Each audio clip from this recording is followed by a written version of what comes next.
Welcome to Rise Up with Dawn Ennis. This episode is filmed on location, and look at me, filmed. We're videotaping this on an iPhone. My producer, cinematographer, and good friend, Chardonnay Merlot, is doing all the camera work herself this time. But we're here in Provincetown, Massachusetts for one very special event. It's called Fantasia Fair. This is its 43rd year. Come on inside, let me show you what's going on.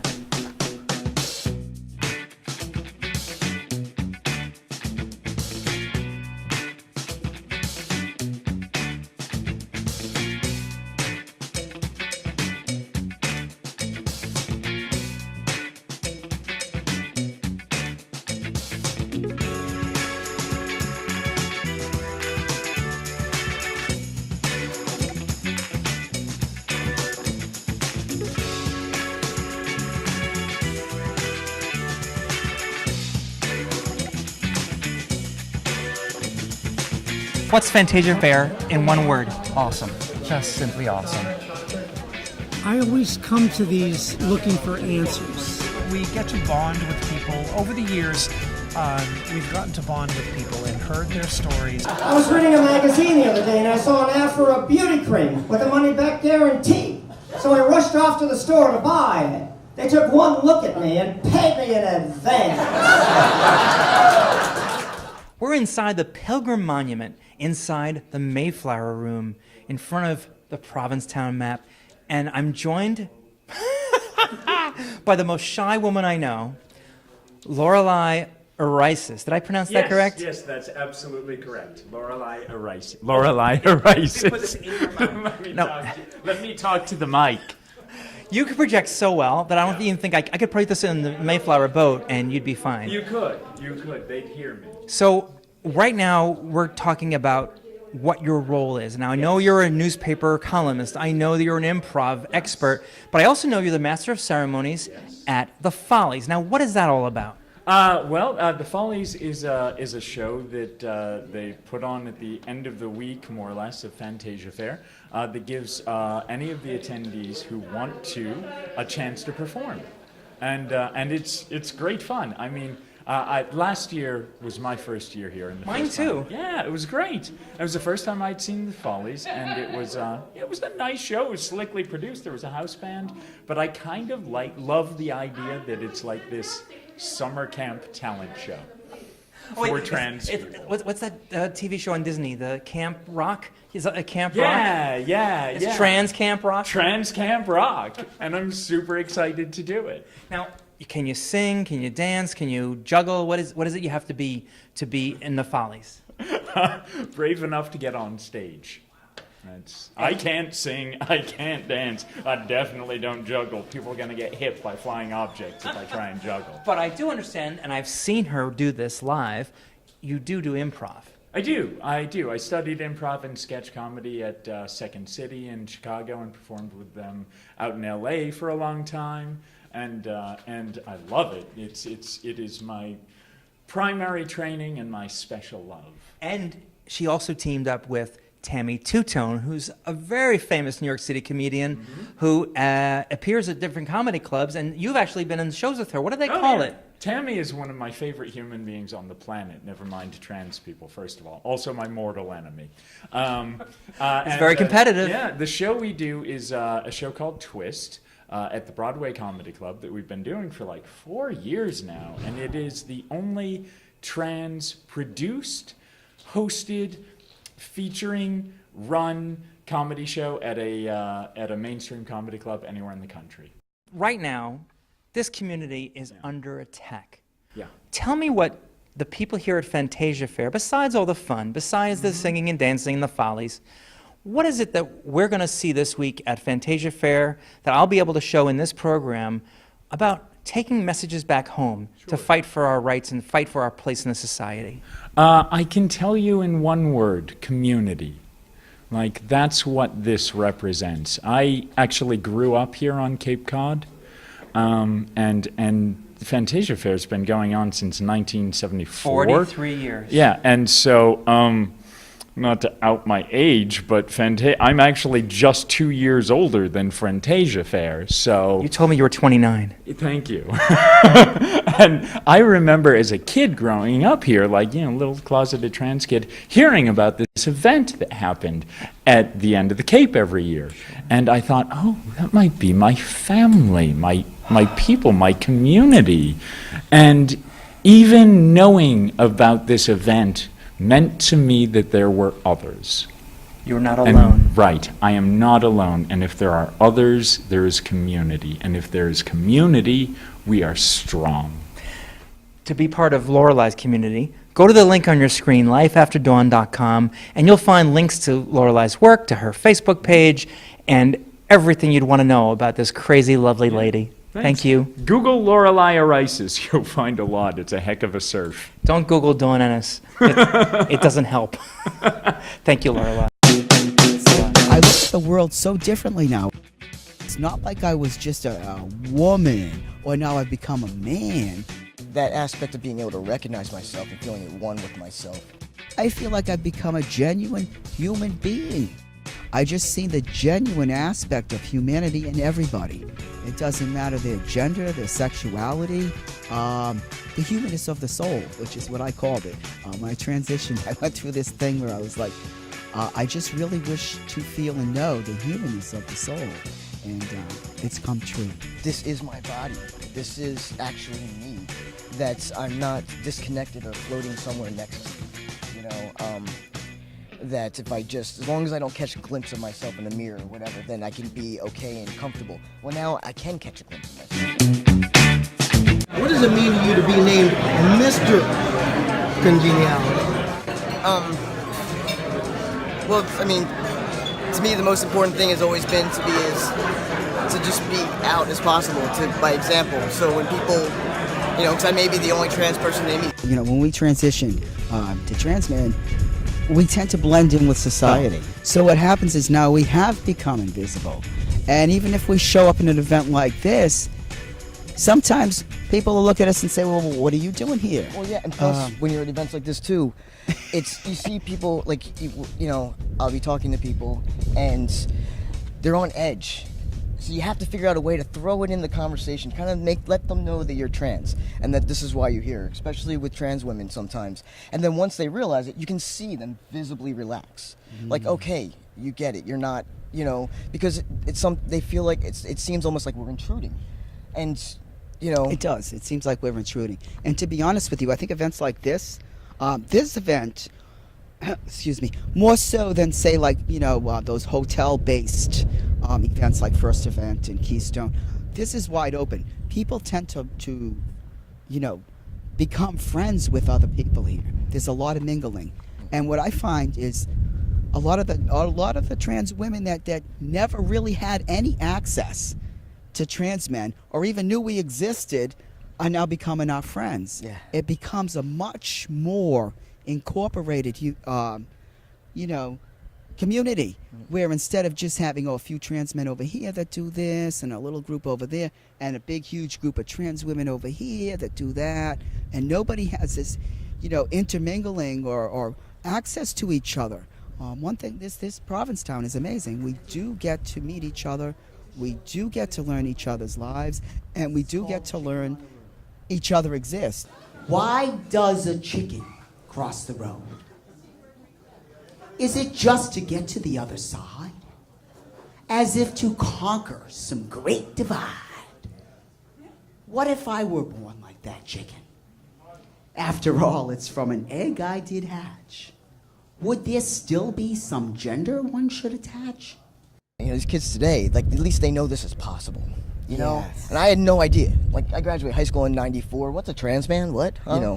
The fact that kids can, that they have, that they can articulate that this, because if you had asked me, yes, I was a boy. I couldn't understand why everyone kept treating me and calling me a girl. Exactly. But now that they know that there's other options, that there's nothing wrong with them, they're not alone.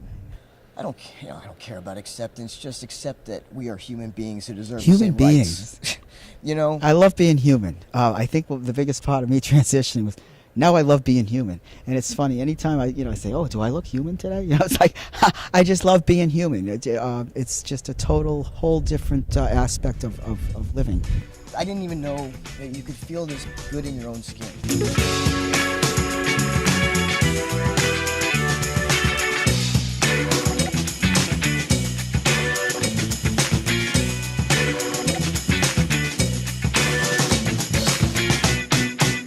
About once a year or so, one of the Senate caucuses, that is either the Democrats or the Republicans, it's not important which one, I try to be nonpartisan in these kind of settings. They meet with some folks like me once a year to tell us what they're doing and to see what we need them to do and things like that. So this year, probably in July, I was meeting with them, and I don't know how to say this without telling you which caucus it was, but Senator Stabenow from Michigan said, and she says, this nice sweet old lady, and she said, Mara, I hope transgender people know that they can weather the storm. And it just flipped my switch. And honest to God, I stood up and I said, Senator, transgender people are the storm. And I really mean that. We are the storm. We are the ones who are bringing our stories, bringing justice to everybody, and raining down on, I mean, there's people all over the country who are like, oh my God, where did all these transgender people come from? Why is everybody talking about them all the time? And holy crap. And we are the storm. And the people who are opposing us, I like to think of them as dinosaurs with tiny arms holding up cheap $5 pharmacy umbrellas. Nothing wrong with the cheap $5 pharmacy umbrella, that's what I use. But they cannot withstand this. For a little while, the umbrella might keep out the rain, but we're the storm and we're going to win, and I am as absolutely confident about that as ever. We're back at the Pilgrim Monument here in the Mayflower Room, and I'm going to introduce you to someone who's been behind the camera the whole time that we've been recording this episode. Hello, Chardonnay Merlot. Don, how you doing? It's great to be here today. It's been in front of the camera too. Well, not only that, just being a part of this. I mean, I've heard about Fantasia Fair ever since it came out, and I figured this year was as good a year as any. The stars kind of lined up, and we're here. Now, you also have a special scholarship to be here. Is that right? That's right. I mean, as part of being here, I got a scholarship for it, and part of it is I'm going to be doing a lot of photo and video work for the week. To have the opportunity to use the skills I've gotten over my career, professional skills, to also be of service to my community, a community that in many ways has really helped me out, has provided a support system for people, and especially people who've embraced me, because there's a number of people out there, some of whom are going to be watching, who I hope they're looking and say, hey, that's our girl. And I think that one of the things about TV is it makes us as trans people a little bit more confident in our ability to present ourselves. It gives us something that maybe a person from a different line of work, like an accountant, might not have in terms of being outgoing. And I found you to be very outgoing. Is that something you've always been? Well, that's just me. You have to be comfortable with being uncomfortable. You have to get to the point where those uncomfortable moments, you're most comfortable because you know what to do, you know yourself. One of the things that is hard to talk about, and I don't think most people understand, is as hard as it is to be a trans person, hard as it is to be a trans woman, it's so much harder to be a trans woman of color. How has that struggle been for you? I'll tell you, it's scary, especially when you're right now in a time where a lot of people who look like me, who are like me, are being killed. We've already seen them roll back safety protections for transgender children in our schools in this country. We have seen some of the bravest and best among us, those who have chose to serve the country, now being told you may not be able to serve your country. I mean, the attacks are coming in many ways everywhere around us. Those things give me pause across the board, not just the particular situation, which, believe me, that's something I realized walking out the door. But me being African American, for example, whether you're cis or trans, that danger is still out there. And unfortunately, that danger has become heightened because of the unfortunate changes in our country over the last 9 months. We're going to be back with more interviews and with a lot more guests right after this. Thank you. Thank you. Fantasia Fair's parent organization, Real Life Experiences, honors leaders in the transgender community every year. And this year, the honorees receiving the Virginia Prince Transgender Pioneer Awards were Gwen Smith, founder of the annual Transgender Day of Remembrance, which is a day to memorialize trans people killed as a result of anti-transgender violence and hate. It's every year on November 20th. Gwen is also a columnist for the San Francisco Bay Area Reporter and the subject of the biography Trans Active. Also honored this year, SiriusXM founder, pharmaceutical executive, and trans advocate Martine Rothblatt. Anyways, I love going into all the stores and seeing all the different magnets that they have. My favorite one was Provincetown, either way, with the arrows going both ways. I also bought, I know right from wrong. Wrong is the fun one. So I kind of knew that. I asked the cashier at the Marine Specialty store if he had a magnet that said, Trump is a fucking moron. And sold out. Yeah, it's the best seller.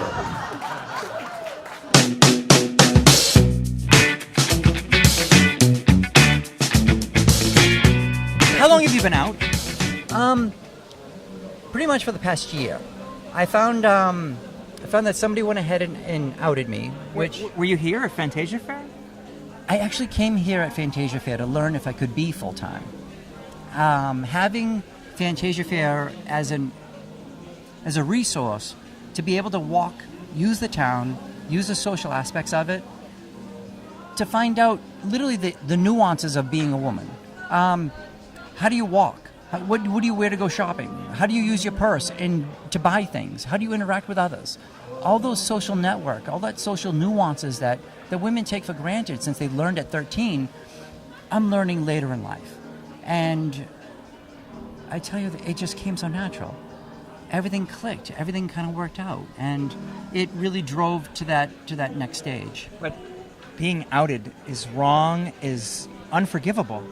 Yes, and don't get me wrong, and as lighthearted as I sometimes make it seem, people die, people get beaten up, there's violence, there's heartache, there's parents out their children, they're just, or they don't associate with them, or they don't own them anymore, and it's just, it's unfathomable sometimes, even in New England, the pain and anguish that some of the women go through, and men as well, don't get me wrong. And in my past, and the experiences that I've built up over the time, really helped me kind of put things in perspective. How so? Well, at one point when I actually had somebody put my photos up on their Facebook page, and I held them to some sort of a degree of confidence, and they went ahead and did it anyway. Did you think it was funny? Did they tell you why they did it? No, they didn't have to. It was really out of malice, and people don't think how the domino effect takes place, and they think that they're going to head and do something when it's maybe out of spite, or it may be out of malice, or it may be out of I've got one on you, not knowing that the domino effect of violence that could take place. So costly effects to your relationships, to your job? Oh, easily, yes. And it just so happened to luck out that it gave me the opportunity to walk into work after literally people that work with me know who I am, and it gave me that opportunity to say, yes, that was me. Now, it's been a year. Hills and valleys. How are you doing? I'm doing phenomenal. I went ahead and spoke to my colleagues. As a matter of fact, I work for the Department of Correction in Massachusetts. And not exactly the most trans-friendly place, you might say. You wouldn't think, but I'm not the only one. I'm the second. There was a wonderful woman who went ahead and did this before me, and no joke, because this was before any of this really took place. But this was mine. Yeah. I wasn't her road. She had to do her own. She had to feel her own way. Sure. And it was before any of this was even knowledgeable. So she really cut her teeth before any of this happened, and I have to give her all the praise in the world for it. Now, why would you come back to Fantasia Fair after being outed? this was my turn to actually teach something that I've learned over the year. When you get thrown out into the cold, when you get thrown and everything's taken away from you, rather, and you build your foundation, then you start to realize, and I don't mind saying it, yes, I totally became a nerd because I can't be the only one. So I had to go into the history. Where did this come from? How did this begin? If I'm not the only one, and if Caitlyn Jenner didn't invent this, obviously, where did this start? So I went back to the first recorded history, and I worked my way up through there. Heather, why are you at Fantasia Fair? I am here in order to network because I do a monthly party at Partners Cafe in New Haven. It's a monthly TGCD party. It's a place where people can come and be their authentic selves. And so I'm here so that I can tell people about what I have. I've been doing this party for about 2 years now, and a friend of mine was like, oh, I'm going to Fantasia Fair, do you want to come? And I was like, yeah, sure, I'll come.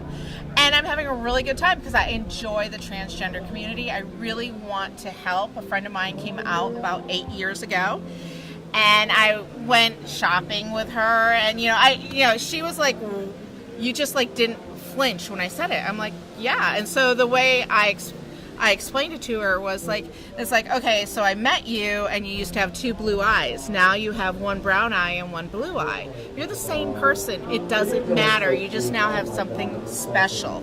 And so I want to be able to, this community has embraced me and I enjoy being with them and I want to be able to help them.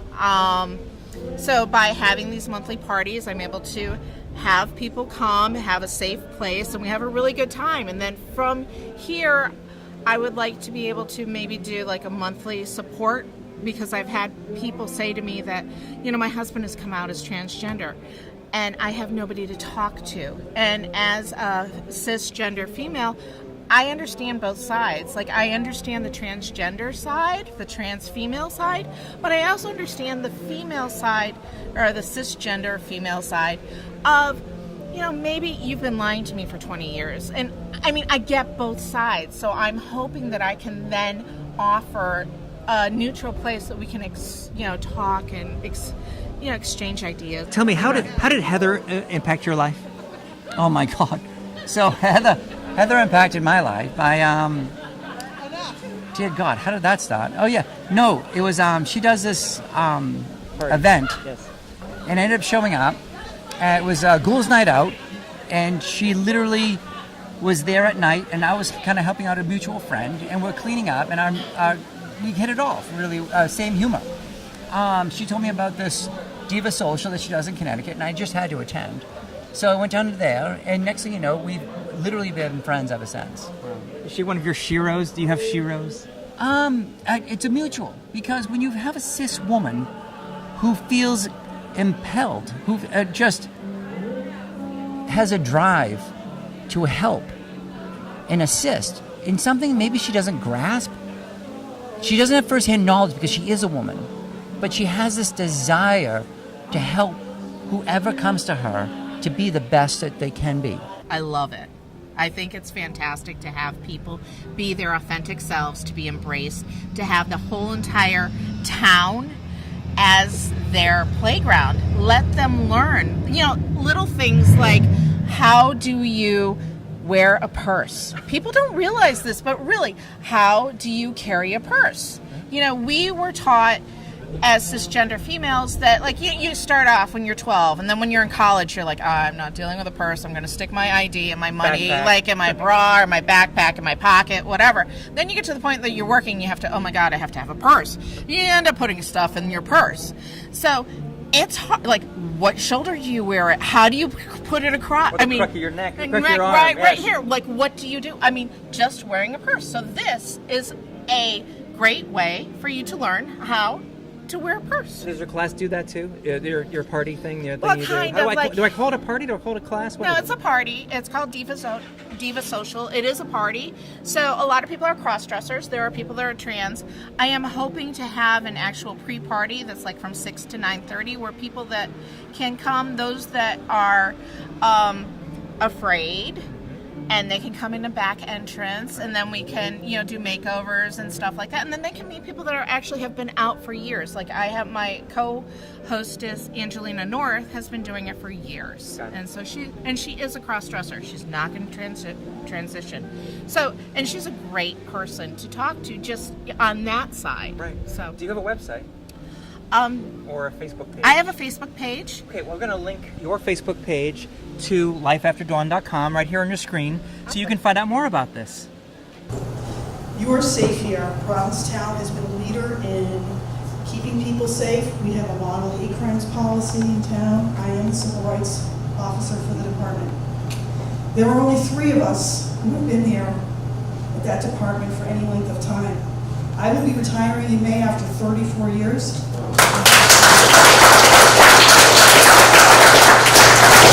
The chief of police has been here for about 32, and one of our sergeants has been here for close to 30 years.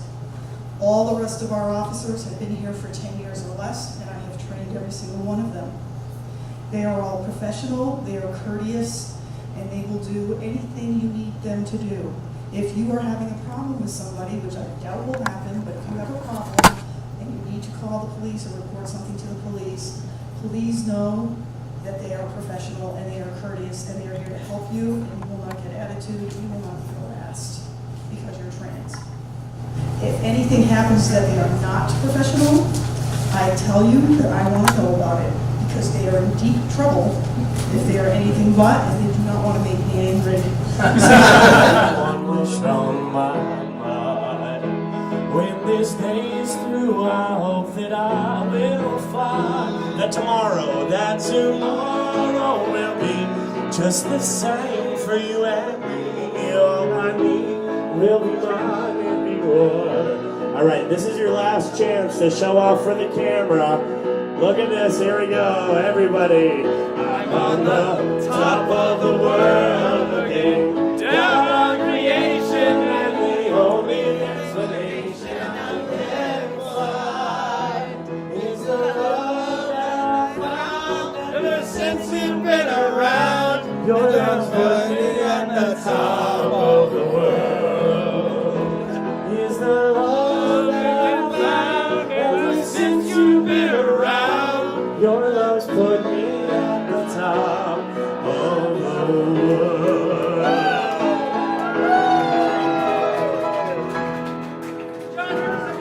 No, thank you.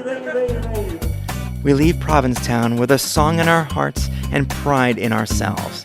That's Rise Up for this month. I'm Dawn Ennis. Like, share, and subscribe. And remember, come on, rise up.